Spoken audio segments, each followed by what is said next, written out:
The battlefield of Marawi in 2017 exposed a shocking vulnerability in the armor fleet of the Philippines when the iconic Cadillac Gage V150 Commando armor car was left completely defenseless against tactical anti-armor rockets, leading global defense analysts to argue that this Vietnam War legend had become entirely useless in modern high-intensity urban combat.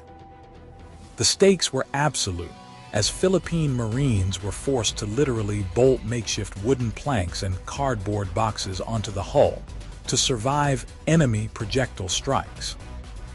The original steel hull, measuring only 6.35 millimeters in thickness, was totally exposed to basic rocket-propelled grenades, leaving military planners in a desperate situation with no tactical fallback options. On paper, their only tactical salvation would be an immediate and highly expensive complete fleet replacement. But on September 19, 2023, the armed forces of the Philippines officially accepted a completely revitalized fleet of V-150 platforms, transformed into highly capable 24/7 night combat systems.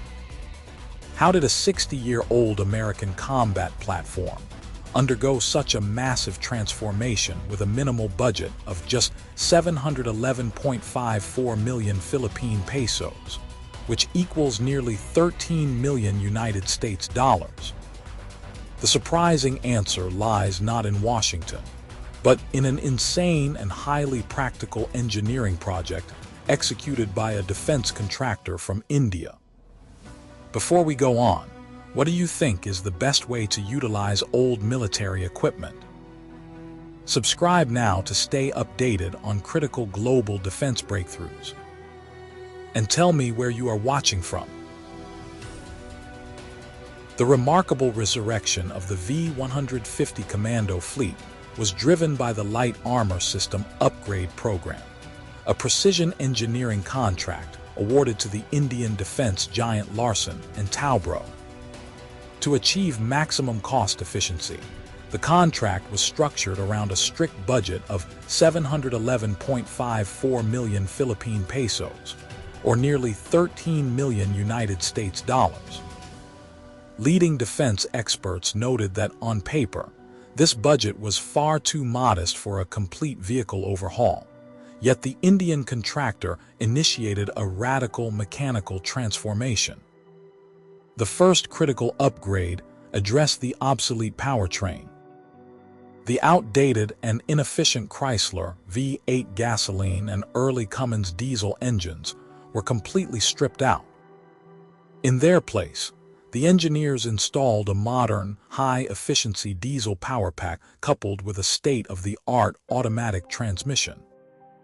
This mechanical shift completely restored the vehicle to its optimal top speed of 88 kilometers per hour on paved roads, while critically preserving the native amphibious swimming capability demanded by the Philippine Marine Corps for rapid coastal maneuvers. However, the true tactical evolution occurred on the 1-meter turret system. Larsen and Toubro eliminated the dangerous, manually operated traverse gears of the 1960s, replacing them with a fully automated electrical gunner control mechanism. This electronic system was seamlessly integrated with thermal imaging sights and digital day and night cameras, allowing the onboard 12.7mm machine gun to accurately lock onto and engage targets in pitch-black conditions. Philippine infantrymen no longer needed to expose themselves to hostile sniper fire just to aim their weapons. The ultimate verification of this intense upgrade came on June 7, 2023, when the Philippine Marine Corps conducted rigorous road tests and live fire validation trials in Bulacan. The heavily upgraded vehicle performed flawlessly, proving that India had successfully given this aging American combat asset a potent 21st century edge. Despite the tactical success demonstrated in Bulacan, This engineering breakthrough exposed a profound structural divide within the armed forces of the Philippines.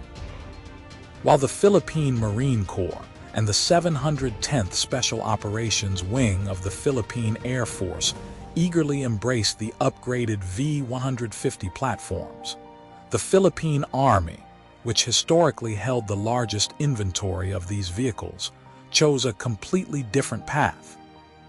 The Army planners made the decisive choice to entirely bypass the Indian Upgrade Initiative, opting instead to gradually phase out their aging assets.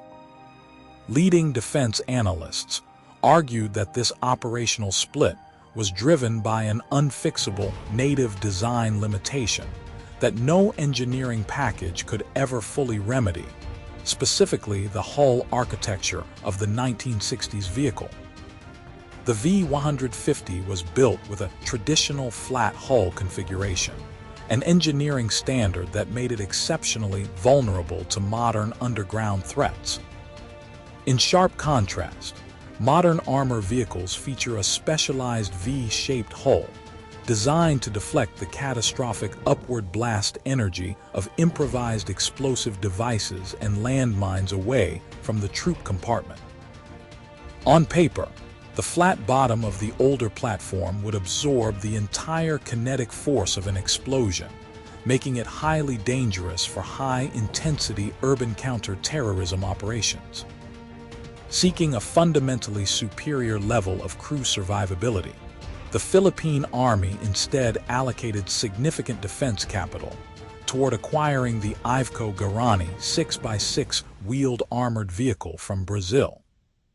While the Army required heavy, mine-resistant transport vehicles for mainland counterinsurgency missions, the Marine Corps prioritized a lightweight, highly economical amphibious platform capable of rapid deployment along rugged island coastlines.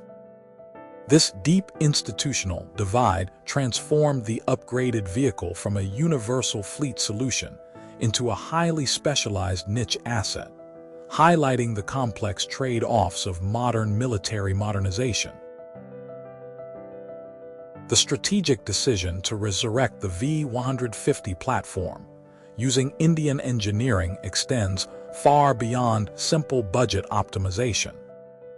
This project represents a highly calculated geopolitical maneuver by Manila under its comprehensive Horizon 3 defense modernization program. Valued at roughly $35 billion United States dollars, this overarching strategy aims to transition the country away from internal security toward external territorial defense across the first island chain. Leading global defense analysts argue that by partnering with the Indian multinational Larsen and Toubro for the Larsu initiative, the Philippines is intentionally diversifying its defense ecosystem and reducing its historic, singular reliance on traditional Western suppliers. This cooperation perfectly aligns with the acquisition of the supersonic BrahMos anti-ship missile system from India, creating a multi-layered deterrence network. On paper, while the long-range BrahMos missiles establish a powerful 290-kilometer defensive perimeter, the highly mobile V-150 Larsu units serve as the critical close-in shield. These agile armored assets are specifically assigned to secure vulnerable littoral landing zones and strategic military airfields from potential hostile incursions. Ultimately, the survival of this Vietnam War legend teaches a profound lesson in modern asymmetric warfare. It proves that military power is not solely defined by purchasing the most expensive, brand-new equipment, but by the pragmatic fusion of legacy hardware and targeted modern technology. By allocating minimal capital to sustain coastal defense assets, Manila successfully frees up vital resources to fund high-tier strategic deterrence. The upgraded V-150 stands as living proof that practical engineering can convert aging surplus into a highly functional tool of modern geopolitical deterrence. Did the Philippine Marine Corps make the right tactical choice by upgrading this classic platform? Or should they have followed the Army and invested entirely in modern vehicles like the Iveco Guarani? Leave your thoughts in the comments below.